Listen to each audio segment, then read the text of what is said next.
All of this comes at a delicate moment for cybersecurity. The White House is already running into the conflict between protecting users and preserving an open internet. Bob Kolasky is the Senior Vice President for Critical Infrastructure at Exiger, and he was also the founding director for the Cybersecurity and Infrastructure Security Agency's National Risk Management Center at the Department of Homeland Security. Bob, thanks for coming on tonight. And I actually want to start with TikTok because it wants to fight in court. Sure. And ByteDance, is saying we're not going to sell, but there were also some reports that it was denying where it was saying behind the scenes they are looking at maybe some backup plan to sell that doesn't include selling its algorithm. So from a cybersecurity perspective, what good would that even do, selling everything else but the algorithm?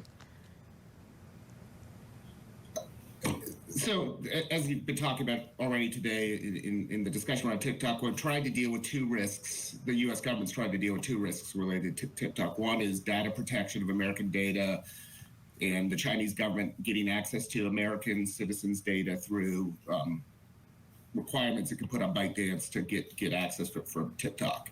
And so anything that can be built in the system to limit the access of users' data to TikTok as an app, to ByteDance as an owner of TikTok, and then from ByteDance to the Chinese government, and to protect that data and to extend that sort of cycle of data protection, I think is a good thing. And then the other side is on the propaganda side, where there is evidence that the government has that the Chinese government is using TikTok to push propaganda, and has the ability to use TikTok to push propaganda for American citizens. And I think it's wise to think of ways we can protect against propaganda.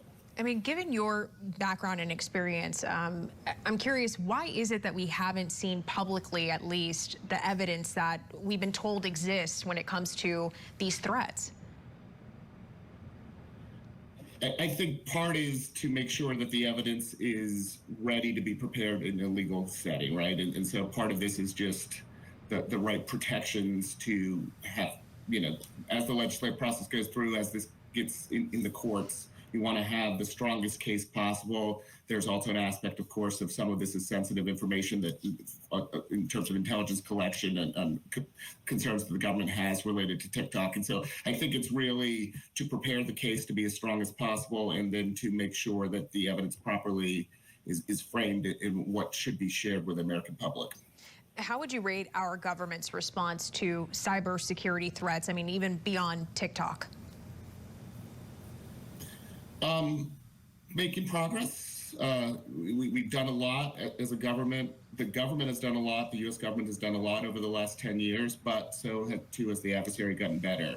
The improvements that have been made in information sharing by the U.S. government and working with the private sector to share information about cyber risks, vulnerability identification, and then increasingly what the Biden administration has been trying to do, start to work on closing vulnerabilities in software and hardware, in supply chain, and this idea of secure by design, secure by default of underlying technologies as part of our cyber systems. I think that's making some real progress there. So the government has made progress in that areas, but again, such as the adversary, technology has continued to evolve, so you can't rest on any laurels. I mean, how can we ever catch up? What would it take? I don't know if catch up's the right phrase.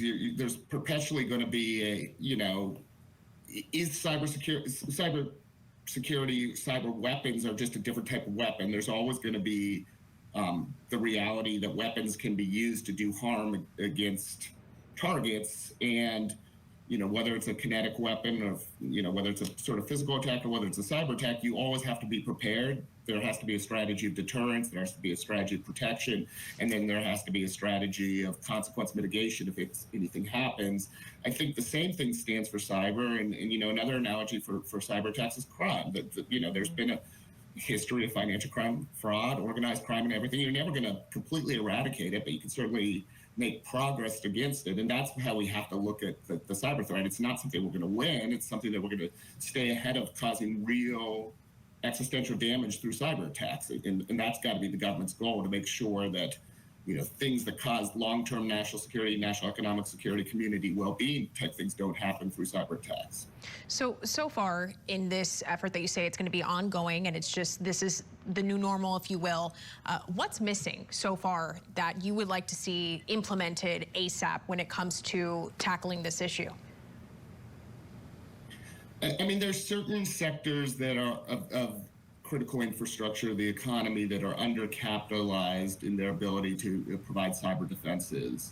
We've seen this in the water sector, we've seen this in the healthcare sector, in education sector, and so some real targeted investments in better technologies that are part of what's in water systems, operational technologies, industrial control systems, targeted investments in better databases and updates to software that's used in healthcare systems, in the schools, and then grant money, technical assistance from the nonprofit community, a market that's set up to help the cyber poor catch up on things. I think that's really an area where there needs to be a little more focus. And I mean, focus, but elections fall into that. And in some of the work I was doing while I was at CIS, it was about filling that gap to support state and local election officials, which remains a priority. Right.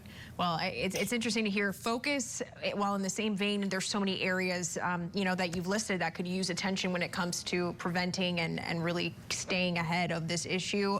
Bob Kolasky, thank you so much for joining us tonight. Appreciate the insight. And folks, we'll be right back.